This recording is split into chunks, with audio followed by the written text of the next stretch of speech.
저를 두고 다른 여자에게 눈길을 줬던 남편. 제가 할 수 있는 유일한 선택은 인내뿐이었습니다. 그리고 그마저도 한계에 달했을 때 이혼을 결심했죠. 전 이혼이 나름 남편을 향한 복수가 될 거라고 생각했어요. 하지만 그건 제 착각일 뿐이었죠. 처자식에게 아무런 애정도 없는 남자들에게 이혼이란 오히려 등에 날개를 달아주는 꼴일 뿐인 것을. 믿었던 재산 분할도 배우자의 유책 여부는 그렇게 중요하지 않더군요. 저를 보며 가소롭다는 듯이 웃는 남편과 상간녀를 보면서 절망했어요. 권선징악이라는 건 아이들 읽는 동화책에서나 나오는 허울 좋은 얘기일 뿐인 건가 싶었죠. 하지만 재판 전 양복 입은 남자가 건넨 쪽지 한 장에 순식간에 상황은 역전됐고요. 저는 남편에게 진정한 복수를 할 수 있었습니다. 대체 무슨 사연인지 궁금하시죠? 살림하고 애 키우느라 바빠 글 한 줄 써본 적 없는 40대 여자지만 지금부터 천천히 제 과거 이야기를 풀어나가 보겠습니다. 부디 재밌게 들어주세요. 어린 시절 제 기억 속의 부모님은 늘 싸우기만 하셨어요. 딱히 누구 한쪽에 잘못이 있던 건 아니고요. 그놈의 돈이 웬수였죠. 제가 태어나기 전엔 그래도 아버지가 월급 꼬박꼬박 나오는 직장인이었기 때문에 별 문제 없었다고 하는데요. 제가 태어난 직후 아버지가 갑자기 사업을 시작하면서부터 문제가 생겼어요. 이 사업이란 게 사실 우리는 텔레비전이나 유튜브에서 성공한 사람들만 봐서 그렇지 그건 극히 일부분이고 사실 대부분은 망하기 십상이잖아요. 아버지 사업도 그랬어요. 해외 간식이나 자파를 대량으로 떼와서 판매하는 일종의 유통업을 하셨는데요. 이게 돈이 좀 된다는 소문이 나면서 대형 업체들도 앞다퉈 뛰어들기 시작했고요. 불법으로 떼와서 판매하는 개인 사업자들까지 끼어들면서 점점 망하게 됐죠. 아버지는 어떻게든 회사를 살려보겠다고 여기저기 돈을 빌려가면서 이리 뛰고 저리 뛰었는데요. 상황은 급속도로 악화돼 오히려 빚만 늘어나게 됐어요. 자연스레 부모님의 다툼도 잦아졌죠. 이번 달에도 수도세 전기세 안 내면 다 끊어버릴 거라고 연락 왔어. 수영이 급식비도 2달째 못 내고 있는데 어쩔 거야? 어쩔 거냐고? 미안해. 좀만 기다려봐. 내가 어떻게든 방법을 찾아볼 테니까. 그놈의 미안하다는 말도 찌긋찌긋해. 당신이 정말 방법을 찾고 있긴 해? 정말 처자식을 생각한다면 지금 여기서 이러고 있을 게 아니라 나가서 막노동이라도 해야 하는 거 아니냐고. 일단 회사는 어떻게든 건사해 봐야지. 나만 보고 있는 직원들이 수십 명인데 어떻게 그냥 회사 문을 닫아? 아이고, 아주 성인군자 납셨네. 집에선 처자식이 굶어 죽고 있는데 잘났어 아주. 비꼬지 좀 마. 내가 뭐 돈이 있는데 안 갖다 주는 거야? 먹고 죽을래도 돈이 없는 걸 어떡해? 그러는 당신은 집에서 살림하고 애 보는 거 말고 하는 게 뭐가 있는데? 뭐? 당신 지금 말 다 했어? 언제는 손에 물 한 방울 안 묻히게 해주겠다더니 이제 와서 상황이 이렇게 되니까 뭐? 집에서 하는 게 뭐가 있냐고? 이래서 남편 뒤치다거리는 해줄 필요가 없다는 말이 나오지. 자기가 먹는 밥이랑 세탁한 옷은 뭐 다 공짜로 나오는 줄 알지? 나도 맘 같아서는 집안 살림도 수영이도 나 몰라라 하고 나가서 일하고 싶어. 돈 벌고 싶다고. 알아? 아이고 내 팔자야. 아이고. 싸움은 대개 그런 식이었어요. 돈 문제로 말다툼이 시작되고 종래엔 엄마의 울음소리나 한탄소리로 끝이 났죠. 시간이 흐를수록 아버지의 사업 실적은 점점 악화되기만 했고요. 결국 제가 중학교를 졸업할 때쯤 완전히 부도가 나고 말았네요. 그 일로 엄마와 아버지는 끝내 갈라서게 되셨고요. 이혼한 자녀들이 많이 듣게 되는 말. 엄마랑 살래, 아빠랑 살래. 그 말을 저도 듣게 됐는데요. 망설임 없이 엄마와 살겠다고 했어요. 늘 일이 바빴던 아버지와는 이렇다 할 유대관계가 없었으니까요. 그 일로 아버지는 큰 상처를 받으셨지만 그동안 애비 노릇 못해줘서 미안하다 수영아. 한마디만을 남기고 제 곁을 떠나셨죠. 점점 작아지던 아버지의 구분 등이 아직도 눈에 생생하네요. 어쨌든 그날 이후 저는 엄마와 단둘이 살게 됐어요. 외할아버지네도 썩 넉넉한 형편은 아니었던지라 엄마는 이혼 후 이렇다 할 경제적 도움을 받을 수 없었어요. 하지만 엄마는 좌절하지 않고 여기저기 일자리를 알아보셨고요. 식당 서빙, 마트 캐셔, 건물 청소 등 여러 아르바이트를 전전하셨죠. 저에게 내색은 안 하셨지만 평생 전업주부로 살다 그런 굳은 일을 하는 게 많이 힘드셨을 거예요. 밤마다 끙끙 앓는 엄마가 안쓰러워 더 잘해야겠다는 다짐을 늘 마음속에 품고 살았네요. 엄마는 제가 대학 졸업까지 하길 바라셨는데요. 솔직히 없는 형편에 그게 얼마나 사치인지 잘 알고 있었어요. 그런 사치를 할 만큼 제가 공부를 잘하는 것도 아니었고요. 그래서 고등학교를 졸업하자마자 바로 사회인이 됐어요. 작은 문구 제조회사 격리직이었는데요. 월급은 많지 않았지만 일하는 분들이 다 좋아서 나름 오래 다녔던 것 같아요. 일하면서 탄 첫 월급으로 엄마 내복도 사드리고 용돈도 드리고 얼마나 행복했는지 몰라요. 그러다 친구 소개로 한 남자를 만나게 됐어요. 말수도 적고 무뚝뚝했지만 글쎄요. 알게 모르게 따뜻한 사람이라고 해야 할까요? 식당에 가면 먼저 수저를 놔주고 늦은 밤에 헤어질 땐 위험하다며 집까지 바래다주는 모습을 보면서 호감을 느끼게 됐어요. 하지만 용기가 없어 차마 먼저 고백을 하진 못했는데요. 그렇게 친구도 애인도 아닌 애매모호한 관계로 지내던 어느 날 그가 술 먹고 제게 뜻밖의 말을 했어요. 수영아, 난 너랑 있으면 이상하게 마음이 편했거든? 근데 언젠가부터 너랑 있으면 자꾸만 심장이 뛰고 기분이 묘해. 기분이 묘하다니 그게 무슨 뜻이야? 네가 여자로 느껴진다고 해야 하나? 솔직히 저번에 네가 소개팅 한다고 했을 때도 기분 별로였어. 만약 그 남자랑 잘 됐으면 너무 열받았을 것 같아. 그쯤에 다른 직장 상사분 소개로 다른 남자와 소개팅을 했었거든요. 상대방이 제 취향이 아니라서 더 만나진 않았는데 그게 그의 마음을 각성시킨 것 같더라고요. 당황스러운 마음에 어찌할 바를 몰라 가만히 있는데 그가 다시 입을 열었어요. 수영아, 우리 한번 사귀어 볼래? 그 간결하고도 담백한 고백의 말이 아직도 기억에 생생해요. 그때 저는 세상을 다 가진 것 같았죠. 그렇게 저희는 연인 사이로 발전했고요. 이내 결혼까지 하게 됐죠. 제가 결혼하고 나면 엄마 혼자 남겨지니까 망설임이 컸던 것도 사실이에요. 하지만 엄마는 그런 제 마음을 안 것처럼 먼저 제 등을 밀어주셨죠. 수영아, 엄마 소원이 뭔 줄 알아? 네가 좋은 남자 만나서 행복한 가정 꾸리고 잘 사는 거야. 비록 엄마는 그렇게 못 살았지만 우리 딸만큼은 엄마 몫까지 꼭 그렇게 행복하게 잘 살았으면 좋겠어. 그럼 엄마는 더 바랄 게 아무것도 없어. 엄마, 그치만 나 시집 가고 나면 엄마는 혼자잖아. 괜찮겠어? 뭔 어디 죽으러 가냐? 우리들 다 이 대한민국 땅에 사는데 혼자는 뭔 혼자야. 결혼하고도 너 보러 엄마가 자주 가면 되지. 너 애 생기면 손주도 봐주고 반찬도 해다 주고. 엄마의 말에 눈물이 핑 돌았어요. 그리고 조금은 가벼운 마음으로 남자친구와 결혼 준비를 할 수 있었죠. 시계는 원래 아버지는 부르지 않으려고 했어요. 부모님과 같이 살던 당시에도 아버지는 늘 일에 바빠 저를 챙기지 못하셨고요.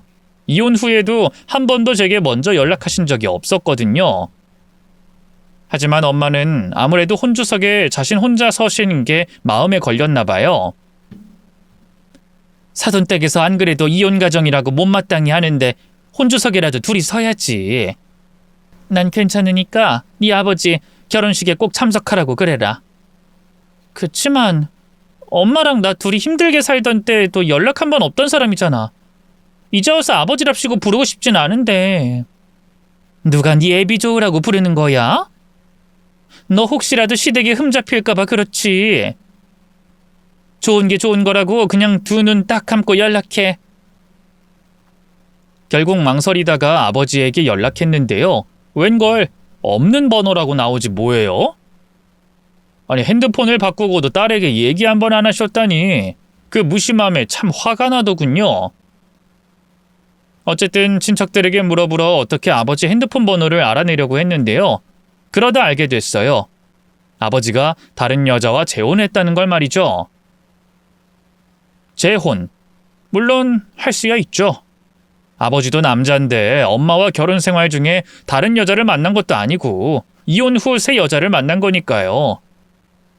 하지만 머리로 이해하는 것과 가슴이 받아들이는 건 달랐어요. 일하느라 힘들다고 처자식도 나 몰라라 하던 사람이 이렇게 또 가정을 꾸릴 생각을 하는지. 저는 아버지에게 큰 배신감과 실망감을 느꼈고요. 엄마한테는 역시 마음이 안 내킨다는 이유로 아버지를 결혼식에 부르지 않겠다고 했어요.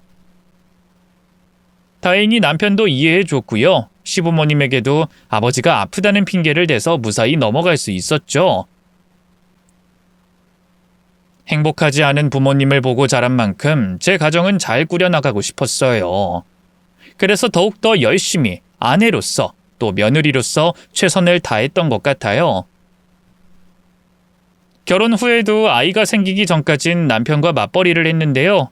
그렇다고 집안일을 소홀히 한 적은 한 번도 없었어요. 새벽같이 일어나 출근 전 남편 아침을 차려주고요. 저녁에도 퇴근하자마자 장을 봐서 저녁상을 차렸죠. 화장실 청소나 설거지만 좀 남편이 도와주는 정도였고 나머지는 거의 제가 도맡아 했네요. 어디 그뿐인가요?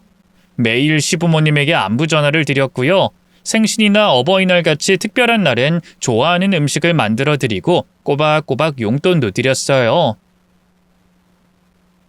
이혼가정 출신이라고 저를 마딱찮아하던 시부모님도 얼마 안가 저를 1등 며느리라고 동네방네 자랑하고 다닐 정도였죠. 그러다 결혼 2년 차 때 임신을 하면서 회사를 그만뒀어요. 태교에 힘쓰는 한편으로 남편의 내조에도 더 열과 성을 다했죠. 그쯤 남편은 아이도 생겼겠다 더 큰 회사로 이직을 준비 중이었는데요. 남편 하는 일이 핸드폰과 자동차 관련된 금융 일이었는데 보통 하청을 주는 대기업을 1차 벤더라고 부르고요. 그 업체들에게 하청을 받는 업체를 2차 벤더, 또 그 2차 업체에 하청을 받는 업체를 3차 벤더라고 불러요. 남편은 3차 벤더에서 2차 벤더로 옮기는 게 목표였고요. 하지만 생각보다 쉽지 않은 일이었어요. 남편 다니는 회사가 3차 벤더 중에서도 워낙 영세한 회사라 그런지 이력서를 넣는 족족 떨어지기만 했죠. 그런데 제가 전에 다니던 회사 대표님이 1차 벤더인 대기업과 연줄이 있으셨는데요. 제 사정을 알고는 감사하게도 남편을 그 회사에 소개해 준 거예요. 아이, 수영씨가 우리 회사 다닐 때 일을 얼마나 잘했어. 성실하고 센스 있고 열정적이고. 내가 늘 더 챙겨주지 못해서 미안했는데 뭐 이렇게라도 그 빚을 갚을 수 있게 돼서 다행이네. 그 면접은 그냥 형식적으로 보는 거라고 했으니까 신랑한테 너무 긴장하지 말라고 해. 감사합니다, 대표님. 이 은혜를 어떻게 갚아야 할지 모르겠어요. 아이, 됐어. 은혜는 무슨. 나중에 애기 낳고 돌잔치 할 때도 꼭 불러. 금반지 아주 기깔나는 걸로다가 해줄 테니까. 제가 혹시라도 부담 가질까봐 그렇게 말해주는 대표님이 참 고마웠어요. 그리고 대표님이 소개해준 만큼 남편이 직장 생활을 잘 하길 바랬죠. 남편이 일을 못하면 그 불똥이 소개해준 대표님에게도 튈 테니까요. 다행히 남편은 회사 생활을 잘 해냈어요. 처음엔 3차 벤더에서 1차 벤더로 옮긴 만큼 눈치도 좀 보고 질에 위축되기도 하는 것 같았는데요. 워낙 무던한 성격이라 그런지 잘 이겨냈고요. 따로 업무에 필요한 자격증까지 솔선수범해서 딸 정도로 열성적으로 일했어요. 저도 그런 남편을 뒷바라지하기 위해 식사나 집안 살림에 더욱 신경 썼죠. 임신 막달에도 밤 늦게까지 자격증 공부하는 남편 간식을 만들어다 바쳤을 정도로요. 그 덕에 남편은 회사에 무사히 적응한 것을 넘어서서 완전히 에이스가 됐어요. 프로젝트를 팀원들 중 그 누구보다 성공적으로 끝냈다면서 회사 대표님에게 성과급을 받기도 했죠. 남편은 모든 게 다 제 덕분이라면서 저를 축혀 올려줬고요. 저와 남편을 반씩 닮은 예쁜 딸도 태어나면서 저희 부부 사이는 더욱 돈독해졌네요. 그런 남편이 언제부터 변하기 시작했는지는 기억이 잘 안 나요. 딸이 돌진하고부터였는지 아니면 그보다 훨씬 전이었는지. 어쨌든 언젠가부터 남편은 회사 일에 바빠 야근을 밥 먹듯이 했고요. 주말에도 회사 간부들과 함께 골프를 치러 다니기 시작했어요. 남편 말로는 놀러 다니는 게 아니라 일의 연장일 뿐이라고 하더군요. 누군 뭐 좋아서 골프 치러 다니는 줄 알아? 나도 맘 같아선 그냥 집에서 푹 쉬고 싶어. 근데 어떡해? 같이 필드 나가서 노인네들 비위 맞춰줘야 연봉이 오르고 승진이 되는데. 어차피 지금 월급도 그렇게 적지 않잖아. 그냥 주말엔 집에 있으면 안 돼? 평일이 어쩔 수 없다 치지만 주말에까지 나 혼자 샛별이 보면 너무 힘들단 말이야. 철없는 소리 한다. 내가 언제까지 일할 수 있을 것 같은데? 월급쟁이 직장인들 오래 다녀봐야 40 중후반이야. 그 뒤엔 정말 극소수만 남고 다 잘린다고. 그러니 그 전에 바짝 벌어야지. 샛별이 더 크면 앞으로 학원비다보다 돈 더 들어갈 텐데. 그리고 전업주부가 힘들어 봤자지. 눈치 주는 상사도 경쟁해야 하는 동료도 없으니 정신적으로 스트레스 받을 일이 없잖아. 난 요즘 승진 미끄러질지도 모른다는 두려움 때문에 밤에 악몽까지 꿔. 저보다 더 힘들다고 하소연하는 남편 때문에 저도 더는 뭐라고 할 수가 없었는데요. 솔직히 독방 육아랑 살림 해보신 분은 얼마나 힘든지 아시잖아요. 제가 일을 안 해본 것도 아니고 해봤잖아요. 직장인들은 중간중간 커피도 마시고 동료들하고 수다도 떨고 하면서 쉬는데 주부는 그런 것도 없어요. 화장실 갈 때도 아이가 혹시라도 찾을까봐 문 열고 후다닥 보고요. 밥 챙겨 먹을 시간도 없어 아이 아는 채로 대충 찬물에 밥 말아 우겨넣기 바쁘죠. 도움받을 곳이나 또 있으면 몰라요. 친정엄마도 따로 식당 일하고 계셨고 시어머니도 장사를 하셨기 때문에 육아와 살림은 오로지 저 혼자만의 몫이었네요. 무엇보다 힘든 건 남편이 제 노동의 가치를 인정해주지 않는다는 거였어요. 남편은 본인이 너무 힘들어서일까요? 언젠가부터 저를 집에서 편하게 놀고 먹는 사람으로 후려치기 시작했어요. 걸핏하면 당신은 좋겠다. 그냥 내가 벌어오는 돈 편하게 쓰기만 하면 되니까. 나도 집에서 살림이나 하면서 살고 싶다. 가장이란 게 뭔지. 한국 남자들 참 불쌍한 것 같아. 하는 말을 입에 달고 살았죠. 솔직히 제 입장에선 너무 기가 찼어요. 그럼 당신이 집에서 살림하고 애 봐. 내가 밖에서 일해서 돈 벌어 올 테니까. 하는 말이 목구멍까지 차올랐는데요. 그런 식으로 얘기해봤자 싸움밖에 더 되겠어요. 그래서 그냥 그래, 내가 당신 고생하는 거 왜 모르겠어. 샛별이 어느 정도 크면 그때부터 나도 다시 일할게. 그러니까 너무 당신 혼자 외벌이 한다고 부담 안 가졌으면 좋겠어. 하고 잘 달래려고 노력했네요. 물론 그럴 때마다 남편은 당신 회사 다녔던 게 언젠데 무슨 일을 한다고 그래? 집에만 있던 전업주부를 누가 써준다고? 됐으니까 그냥 지금처럼 집에서 편하게 살림하고 샛별이한테나 신경 써.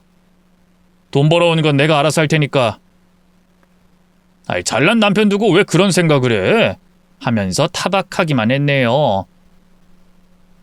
저를 깎아내리는 남편의 그런 말들은 알게 모르게 제 자존심을 갉아먹고요. 마음에 크고 작은 스크래치를 냈죠. 그러던 어느 날이었어요. 평소처럼 딸아이 낮잠을 재우고 밀린 집안일을 하고 있었는데요. 남편 셔츠를 세탁기에 넣는 순간 낯선 냄새가 나는 거예요.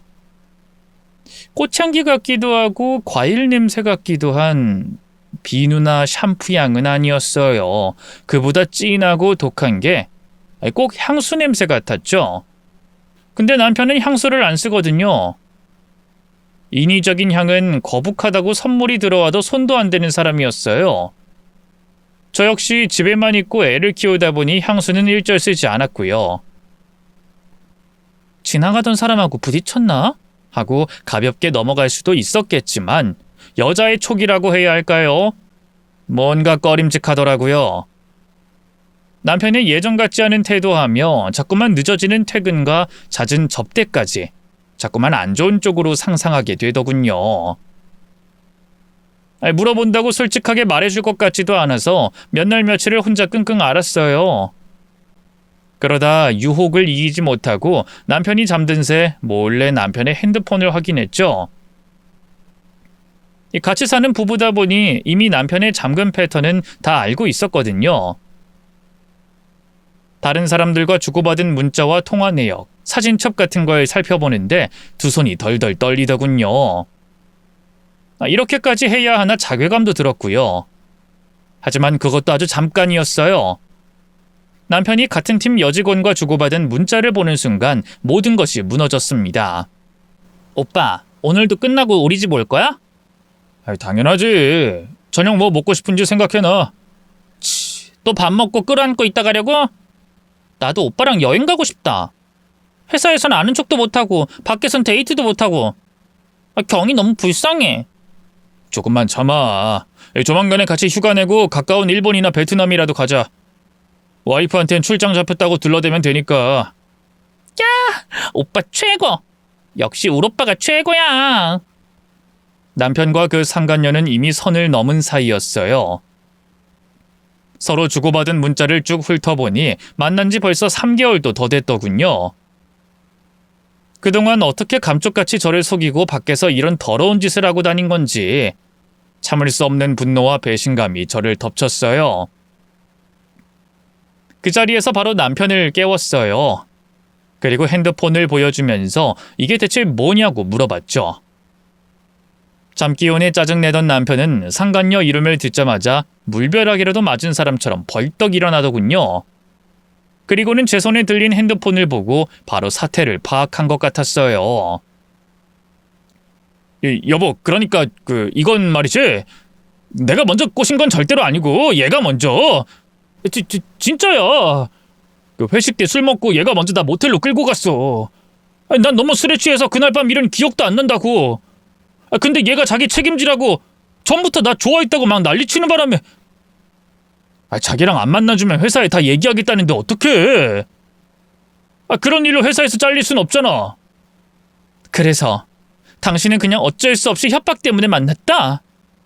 협박 때문에 만났다는 사람이 이런 식으로 문자를 해? 같이 여행 가자는 등, 사랑한다는 등? 그건 그냥 하는 말이지. 얘 심기 안 거스르려고. 나한텐 당신이나 새별이밖에 없다는 거 당신도 잘 알잖아. 응? 지금 그 말을 나더러 믿으라고? 됐으니까 우리 이혼하자. 여보. 이혼이라니. 무슨 그런 무서운 말을 하고 그래. 내가 다 잘못했어. 한 번만 용서해줘. 응? 이혼 얘기를 꺼내자 남편은 무릎을 꿇고 빌기 시작했어요. 자기는 그냥 상간녀가 협박해서 만났을 뿐 절대 마음을 준 적은 없다고 하더군요. 내가 사랑하는 건 당신뿐이야. 다른 여자는 한 번도 생각해 본 적 없다고. 제발 한 번만 용서해 주라. 내가 이 여자한테 다 얘기하고 확실하게 끊어낼게. 다시는 그러지 않겠다고 맹세한다고. 한때 사랑했던 남자가 그렇게 말하니 흔들린 것도 사실이에요. 부모님이 이혼했던 만큼 저만은 완벽하고 행복한 가정을 꾸리려고 했는데 딸에게 같은 아픔을 물려주는 것이 망설여지기도 했고요. 하지만 남편이 다른 여자와 바람을 피운 건 변하지 않는 사실이었고요. 남편과 같이 사는 한 그게 평생 생각날 것 같았어요. 남편이 너무 더럽고 역겹게 느껴졌죠. 결국 저는 이혼하는 쪽으로 마음을 굳힐 수밖에 없었네요. 하지만 참 이 운명이라는 게 얄궂어요. 그쯤에 친정엄마가 갑자기 쓰러지셨는데요. 놀라서 병원에 달려가니 암이라고 하더군요. 이미 말기라 당장 입원하고 치료에 들어가야 한다는데 이 평생 하루 벌어 하루 먹고 살기 바빴던 엄마에겐 그 흔한 암보험 하나 없었어요. 수천만 원의 항암 치료비와 수술비를 오로지 자부담으로 감당해야 했죠. 원무과에서 대략적인 비용을 전해 들었는데 눈앞이 캄캄했어요. 몸져 누운 엄마는 물론이고 일개 주부인 저도 그런 큰 돈을 감당할 방법이 없었거든요. 그런데 바로 그때 제 옆에서 잠자코 서 있던 남편이 제 어깨를 어루만지면서 말했어요. 여보, 너무 걱정하지 마. 장모님 병원비는 내가 다 책임질 테니까. 당신은 그냥 장모님 생각만 해. 장모님한테도 돈 걱정은 하지 마시라고 하고. 이럴 때 대기업 다니는 사위 써먹어야지. 언제 써먹겠어. 안 그래? 됐다고 남편의 손을 떨쳐내지 못하는 스스로가 너무 싫었어요. 하지만 어쩌겠어요. 당장 엄마가 돈이 없어 치료도 못 받고 돌아가시게 생겼는걸요. 결국 저는 말없이 고개를 끄덕였고요. 그렇게 이혼은 없던 일이 됐죠. 물론 바보처럼 그냥 남편을 용서한 건 아니에요. 남편에게 상간녀와 헤어지라고 했고요. 그 상간녀에게도 따로 연락해서 사직서를 내라고 했어요. 안 그러면 회사에 다 알리겠다고요. 어차피 저는 남편하고 이혼하고 그쪽 고소해서 합의금 받으면 그만이에요. 근데 이번이 처음이자 마지막이라고 생각하고 남편 용서하기로 했어요. 그러니까 그쪽도 남의 가정 파탄 내는 짓 그만하고 같은 미혼인 남자 만나요. 회사도 옮기고요. 안 그럼 저도 가만히 있지 않을 거예요. 회사에 다 알려서 당신이랑 남편 얼굴도 못 들고 다니게 할 거고요. 이혼 소송에 상간녀 소송까지 걸 수 있는 건 다 걸어서 위자료 청구할 거예요. 그쪽이 머리가 있다면 어떤 선택을 해야 하는지 잘 알겠죠? 다행히 상간녀는 제 협박에 겁을 집어먹었는지 잘못했다면서 쩔쩔맸고요. 바로 회사에도 사직서를 내고 사라져줬어요. 그만하면 됐다고 생각했죠. 남편과 좋았던 시절, 딸아이, 그리고 친정엄마의 병원비, 그 모든 것들을 생각하면서 다시 한번 가정을 잘 꾸려나가보기로 마음을 먹었네요. 하지만 그 선택이 잘못된 것이었음을 깨닫는 데는 그리 오랜 시간이 걸리지 않았어요. 바람은 마약이나 도박과 같아서요. 평생 바람을 안 피우는 사람은 있어도 한 번만 피우는 사람은 없다잖아요. 그로부터 몇 달 뒤에 알게 됐어요. 남편이 여전히 그 상간녀를 만나고 있다는 걸 말이죠. 처음엔 남편이 집에도 꼬박꼬박 들어오고 연락도 수시로 해서 몰랐는데요. 저희 친정엄마가 치료 때문에 한 달 정도 병원에 입원하면서 간병할 사람이 없어 제가 딸애를 시댁에 맡기고 같이 있었어요. 남편 혼자 집에 두는 게 좀 불안하다 싶었는데 아니나 다를까 또 그 상간녀를 만났더군요. 심지어 대담하게 집에까지 불러들여서 히히덕거렸더라고요. 전 남편이 다시 바람이 났다는 걸 꿈에도 몰랐는데요. 아파트 경비 아저씨가 남편이 웬 낯선 여자랑 집에 들어가더라고 말해주는 바람에 알게 됐죠. 근데 누운 자리 보고 발 뻗는다는 말이 있잖아요. 이번엔 남편도 잘못을 빌긴커녕 적반하장식으로 나오더군요. 그냥 만나서 밥만 먹은 거야. 걔가 계속 연락이 오는데 그럼 어떡해? 나 안 보면 죽겠다는데. 죽게 놔둘 순 없잖아. 그걸 지금 말이라고 해? 그 여자를 집에는 왜 데려왔는데? 집에서 집밥 해 먹었니? 조용히 얘기할 장소가 필요했어. 괜히 식당이나 카페 같은 데 갔다가 회사 사람들 볼까봐 걱정됐고. 오히려 떳떳했기 때문에 집으로 데려온 거란 생각은 왜 못하는데? 웃기지 마. 그 여자를 집에 딱 하루만 데려왔겠어? 내가 병원에 있는 동안 몇 번이고 만나서 더러운 짓 했겠지. 아니라고 하는데도 왜 사람 말을 안 믿냐? 네가 이렇게 계속 나 의심하고 닥달해 대니까 나도 점점 지친다. 적어도 경이 걘 날 이렇게 질리게 하진 않았는데. 제 앞에서 대놓고 상간녀와 저를 비교하는 남편을 보면서 기가 막혔어요. 사람을 무슨 병신으로 하는 것도 아니고 얼마나 날 우습게 여기면 이럴까 싶었죠. 저는 더는 견디지 못하고 또다시 이혼이란 말을 입에 올렸네요. 당신 진짜 구제불능이구나. 그때 용서하는 게 아니었는데. 이제 그만하자. 나 정말 이혼할 거야, 당신하고. 그러자 남편은 냉소적인 표정을 지으며 대꾸했어요. 이혼? 당신이 정말 나랑 이혼하겠다고? 그럼 장모님 병원비는 어떻게 할 건데? 감당할 수 있겠어? 그 말에 저는 할 말을 잃었어요. 다른 것도 아니고 아픈 엄마 병원비로 협박하며 저를 묶어두려는 남편의 태도에 억울함과 분노가 치밀어 올랐네요. 하지만 제가 할 수 있는 건 아무것도 없었어요. 뒤늦게 변호사를 찾아가 상담을 받아봤는데요. 우리나라 가정법이 전업주부인 여자한텐 너무 불리하더라고요. 아무리 귀책 사유가 남편한테 있어도 그게 재산 분할에는 크게 반영이 되지 않더군요. 상간녀 소송과 민사를 걸면 위자료를 받을 수 있긴 하지만 시간도 비용도 꽤나 들 거라고 하고요. 그 사이에 엄마 병원비는 어떻게 하나요? 일단 이혼 사실을 엄마한테 비밀로 할 거긴 하지만 혹시라도 남편이 엄마한테 헛소리를 할까봐 겁이 나기도 했네요. 결국 저는 아무것도 할 수가 없었어요. 집안 살림에 손을 떼고 딸애와 엄마만 챙기는 게 제가 할 수 있는 유일한 복수라면 복수였네요. 물론 남편은 아랑곳하지 않았어요. 오히려 대놓고 그 상간녀를 만나면서 저를 무시했죠.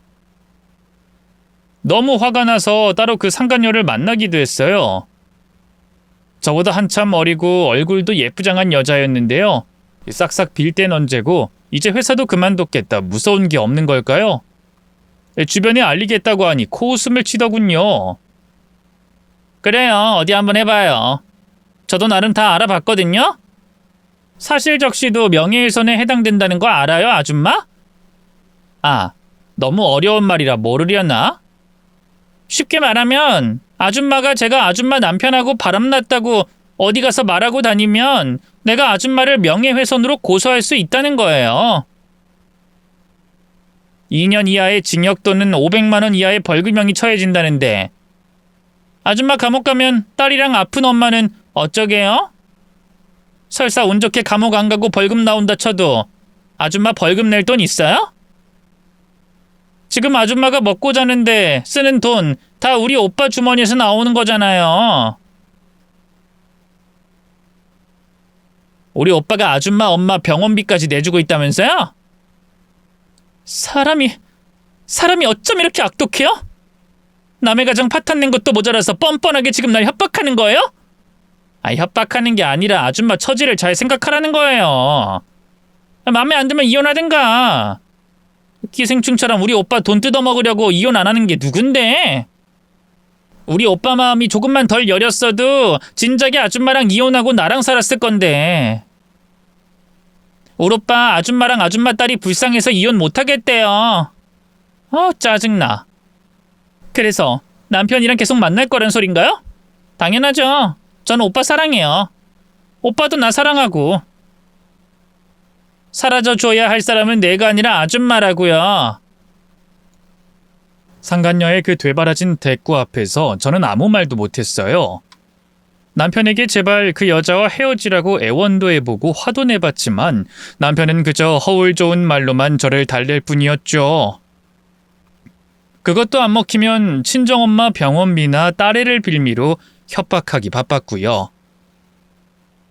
매일이 고통이었고 견디기 힘들었지만 남편이 내주는 엄마 병원비를 생각하며 견딜 수밖에 없었네요. 절망뿐인 인생이어도 시간은 참 속절없이 흐르더군요. 유일한 희망은 엄마의 완치였는데요. 엄마의 상황은 나빠지는 듯 하다가 좋아지고 좋아지는 듯 하다가 나빠지면서 큰 차도가 없었어요. 언젠가부터 엄마는 빨리 죽어야겠다는 말을 입버릇처럼 하셨죠. 내가 빨리 하늘나라로 가야 우리 딸이 고생을 안 하지. 또 그런다. 그런 말 하면 내가 화낼 거라고 했지. 뭘. 엄마가 틀린 말 한 것도 아닌데. 불쌍한 우리 딸. 어릴 때도 엄마가 엄마 노릇을 제대로 못해서 고생만 했는데 커서도 병든 엄마 수발 드느라 또 고생하네. 엄마가 정말 면목이 없다. 그거 알면 얼른 건강해져야지. 하지만 딸의 바람을 엄마는 끝내 외면하고 마셨어요. 무섭게 비가 쏟아지던 어느 무더운 여름날, 갑작스러운 심장마비로 끝내 숨을 거두고 마셨죠. 죽기 전 엄마는 제 손을 꼭 잡고 그러셨네요. 수영아, 이제 더는 아무것도 참지 말고 네 행복을 찾아라. 마치 제 상황을 알고 있는 것 같은 말이었어요. 저는 차갑게 식어버린 엄마를 끌어안고 한참을 오열했고요. 어떻게 장례식을 열고 엄마를 무사히 보내드렸습니다. 솔직히 무슨 정신으로 엄마 마지막 가는 길을 배웅했는지도 모르겠어요. 너무 울다가 혼절까지 했었거든요. 남편은 그런 제 곁을 지켜주지도 않았어요. 제겐 일 때문에 못 갈 것 같다고 발인할 때라도 꼭 들르겠다고 하더니만 끝내 오지 않았죠. 나중에 알고 보니 남편은 일 때문에 못 온 게 아니었어요. 그 상간녀와 같이 여행을 다녀오느라 저희 엄마 장례식에 불참한 거였죠. 그 사실을 알고 나니 더는 참을 수가 없더라고요. 저는 서랍 속에 오랫동안 넣어만 뒀던 이혼 서류를 꺼내들고 변호사를 찾아갔습니다. 남편의 외도로 마음고생한 게 어느덧 3년이 넘은 상태였어요. 이젠 정말로 이 지옥 같은 결혼 생활을 끝낼 때가 왔다는 생각뿐이었죠. 남편도 어느 정도 예상하고 있었나 봐요. 본인도 바로 변호사를 선임해서 맞대응하더군요. 상간자 소송도 걸고 남편에게 따로 위자료도 청구하고 걸 수 있는 건 다 걸었어요. 돈 때문은 아니었어요. 솔직히 재산 분할이니 뭐니 관심도 없었고요. 그저 남편과 그 상간녀가 오랜 시간 고통받았으면 했네요. 적어도 제가 마음고생한 3년 이상은 말이죠. 하지만 이혼 소송은 제 맘 같지가 않았어요. 앞서 말씀드린 것처럼 우리나라 가정법은 전업주부에겐 너무 불리했고요. 재산 분할도 그렇고 받을 수 있는 위자료도 그렇게 많지 않았어요. 심지어 제가 직업이 없다는 이유로 딸아이의 양육권마저 빼앗길 위기에 처했죠. 솔직히 너무 기가 막혔어요. 죄를 지은 건 남편과 상간녀인데 법정에서 불리한 건 저라니. 역시 영화나 드라마 속에서 나오던 바람핀 남편에 대한 응징은 허구일 뿐이구나 하는 생각에 씁쓸하더군요. 차라리 남편이 제발 이혼하지 말라고 매달리던 때에 이혼했으면 속이라도 후련했을 텐데요. 이젠 남편도 저에 대한 마음을 완전히 정리해서요. 이혼할 테면 하자는 식으로 나오더군요. 그 상간녀가 몇 년 새 어지간히도 남편을 홀려놨는지 남편은 이미 새 가정을 꾸릴 생각을 하고 있는 것 같았죠. 그렇게 절망 속에서 이혼 재판이 열리는 날이 밝았어요. 가장 중요한 쟁점은 역시 재산 분할이었는데요. 남편이 제가 재산 증식에 기여한 게 없다면서 한 푼도 주지 않으려고 하는 상태였죠. 물론 그렇다고 해서 정말로 제가 한 푼도 못 받진 않겠지만 그렇다고 절반 이상 가져가는 게 가능한 상태도 아니었어요. 남편 말처럼 저는 쭉 전업주부로 일했고 생활비나 친정엄마의 병원비를 전적으로 남편이 다 부담했기 때문이었죠. 변호사도 큰 기대는 하지 말라고 하더군요. 솔직히 그렇게 긍정적인 상황은 아닙니다. 일단 남편분의 외도가 확실하기 때문에 이혼은 될 텐데요. 이 재산 분할이... 요 몇 년 친정엄마 간병 때문에 집안일과 육아에도 소홀하셨고 이 병원비도 다 남편분이 부담하셨잖아요. 쉽지 않을 거예요. 차라리 민사를 걸어서 남편분이나 그 상간녀한테 위자료를 더 많이 받아내는 걸 목표로 하자고요. 네. 저는 사실 돈은 크게 상관없어요. 친정엄마 돌아가시면서 남은 집도 있고 일도 일단 식당 서빙 알바 구했거든요. 그러니까 저희 샛별이 양육권만 어떻게든 제가 가져오게 해주세요, 변호사님. 네, 그건 걱정 마세요. 원래 자녀 양육권은 어지간하면 엄마한테 주거든요.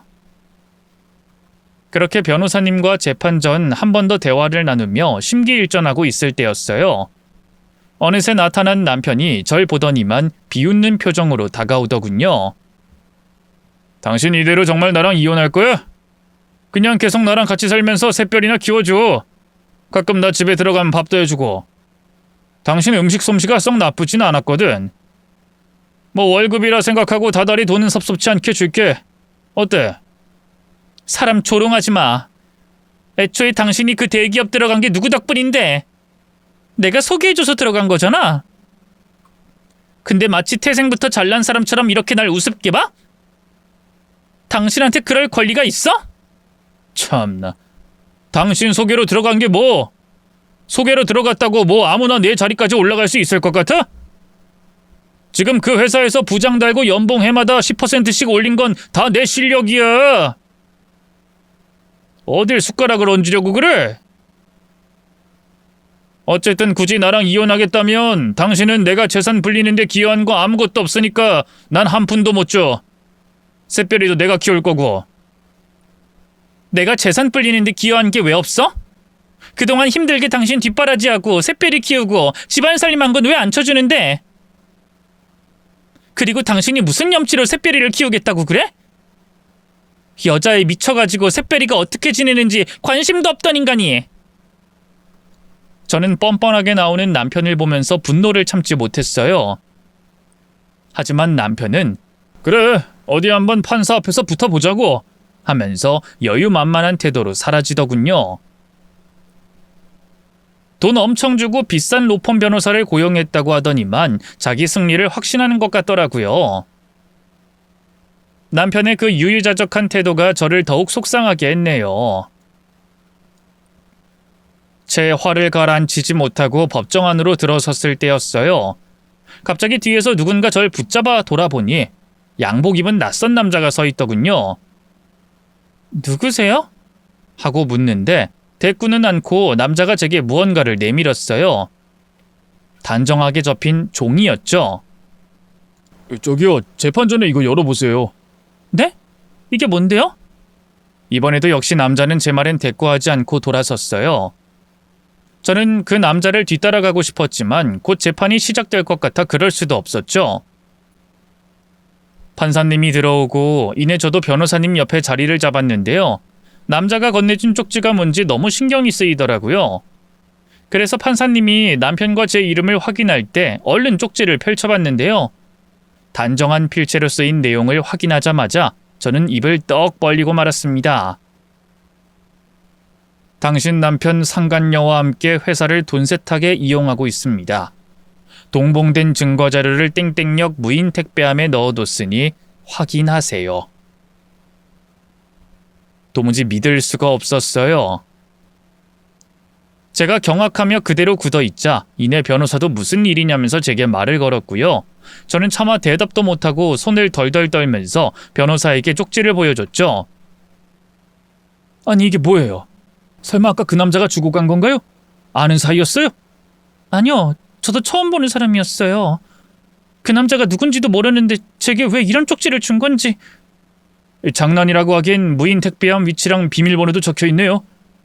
일단 재판이 끝나는 대로 같이 가보시죠. 그렇게 저는 재판이 끝나자마자 변호사님과 같이 지하철역으로 향했어요. 1심 재판은 남편에게 유리하게 끝이 난 상태였지만 그런 걸 신경 쓸 겨를이 없었네요. 쪽지 내용이 사실이기만 한다면 얼마든지 2심에서 뒤집을 수 있을 테니까요. 쪽지에 적힌 대로 지하철 역사 사물함 비밀번호를 누르자 거짓말처럼 사물함이 열렸고요. 거기엔 남편이 회사 몰래 거래처로부터 돈을 빼돌린 정황과 해외은행을 통해 돈을 세탁하려고 한 불법 거래 내역이 서류로 정리돼 있었어요. 상간녀도 전 직원답게 거기에 얽혀 있더군요. 사실 저는 봐도 뭐가 뭔지 잘 몰랐고요. 변호사님이 다 보고 해석해 주셨죠. 이건 명백한 횡령의 배임이고요. 국제자금세탁방지법 위반에 횡령액도 상당히 커서 특정 경제범죄로 가중처벌도 받을 수 있을 것 같아요. 정말요? 그럼 남편이랑 그 상간녀가 어떤 처벌을 받게 되는 건데요? 제 이혼 재판이 더 유리한 거죠? 당연하죠. 둘 다 못해도 징역 최소 3년 이상은 나올 거예요. 안 그래도 남편분이 바람 피워서 이혼하는 건데 판사가 이걸 그냥 두고 보겠어요? 민사소송에도 따님 양육권에도 훨씬 유리하게 판결받을 수 있을 거예요. 제가 쥔 남편의 약점은 남편이 저와 이혼 소송 중이었기 때문에 훨씬 더 큰 무기가 될 수 있었어요. 그걸 깨닫자 이걸 전해준 남자의 정체가 더욱더 궁금해졌죠. 하지만 얼마 안 가 그 비밀은 풀렸어요. 그 남자가, 아니 정확히는 그 남자에게 그 쪽지를 전해주라고 시킨 장본인이 제게 연락했거든요. 바로 저희 아버지였죠. 한번 만날 수 있겠니? 만나서 너한테 모든 걸 다 설명해주고 싶구나. 오랜만에 듣는 아버지의 목소리에 저는 아무 말도 할 수가 없었어요. 평생 아버지를 미워하고 원망해왔다고 생각했는데 너무 힘든 상황에서 아버지의 목소리를 들어서일까요? 눈물이 콱 나면서 아버지가 너무 보고 싶더군요. 결국 저는 집 근처 카페에서 아버지를 만났어요. 그 사이 아버지는 너무 많이 늙어서 할아버지라고 불려도 이상하지 않을 정도더군요. 그동안 잘 지냈니? 그렇게 잘 지내진 못했어요. 아버진요? 솔직히 말하면 나도 그리 잘 지내진 못했다. 재혼하신 건 알고 있어요. 그래, 너희 할머니한테 들었다. 그 일로 네가 많이 실망해서 결혼식에도 안 불렀다는 것도. 죄송해요. 그땐 제가 철이 없어서. 널 원망하는 게 아니야. 오히려 애비로서 내가 너한테 너무 못한 것 같아서 마음이 아팠지. 그래서 뒤늦게라도 너한테 연락해보려고 했는데 용기가 너무 없었어. 미안하구나. 제 앞에서 머리를 숙이고 사죄하는 아버지를 보면서 눈물이 절로 흘렀어요. 그래서 저도 모르게 아버지 손을 잡고 말했죠. 그런 건 이제 됐어요. 그보다 그 쪽지는 어떻게 된 거예요? 저한테 쪽지를 전해준 그 남자는 누구고요? 그 사람은 내 비서다. 내 회사 일을 비롯해서 사적인 일까지 다 봐주고 있지.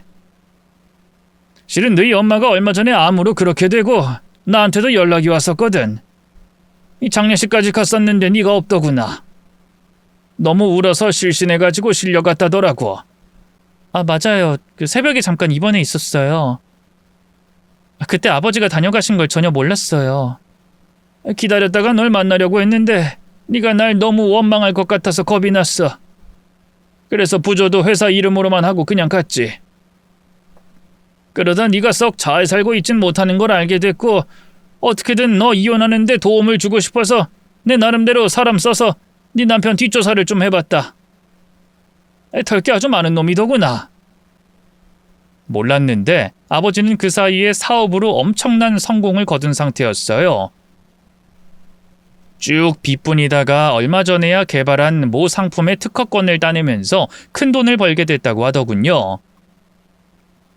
수익 대부분을 아직 한창 회사에 투자해야 하는 상황이었지만 그래도 저를 위해 큰 돈을 써서 뒷조사를 해주셨더군요.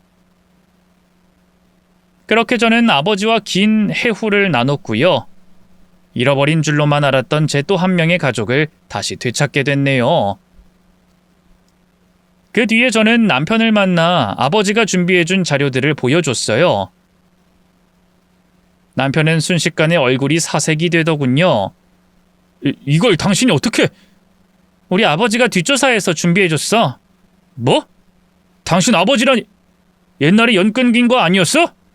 그건 당신이 알 바 아니고 우리 아버지가 엄청 대단한 사업가라는 것만 알아둘래?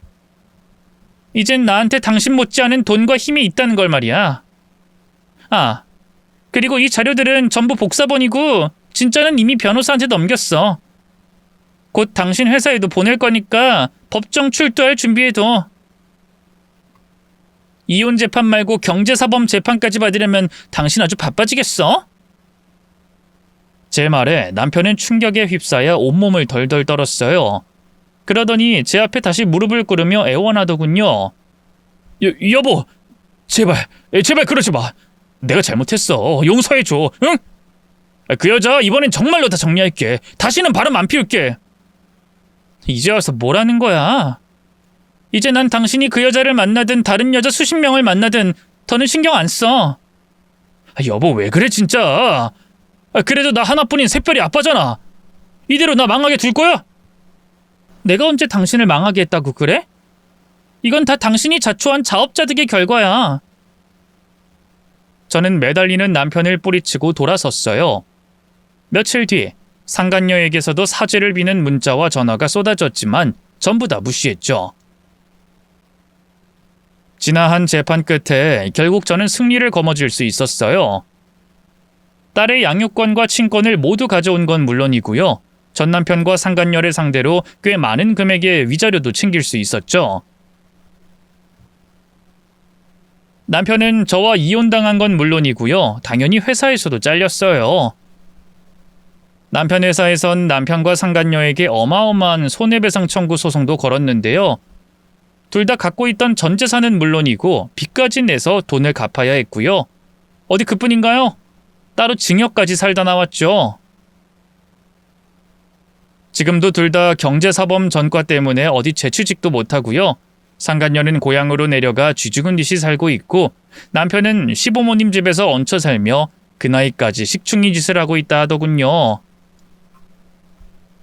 반면 저는 행복하게 잘 살고 있어요. 친정아버지와 재회한 후에 함께 살고 있는데요. 새어머니도 좋으신 분이고요. 두 분 다 저와 딸애를 얼마나 예뻐해 주시는지 몰라요. 어린 시절엔 아버지를 원망하며 살았지만 이제는 아버지의 진심을 알게 됐으니까요. 이 나이에 좀 부끄러운 얘기지만 좋은 감정으로 만나고 있는 사람도 있어요. 이 전 남편과의 트라우마 때문에 결혼까지 하게 될지는 모르겠지만 그래도 지금은 오랜만에 찾아온 이 연애의 설렘을 즐겨보려 합니다. 이 사연을 듣고 계신 분들께 부탁드립니다. 어떤 상황에서도 자신의 행복을 포기하지 마세요. 저처럼 자신을 속이지 말고 진정한 행복을 찾아 나서길 바랍니다. 감사합니다.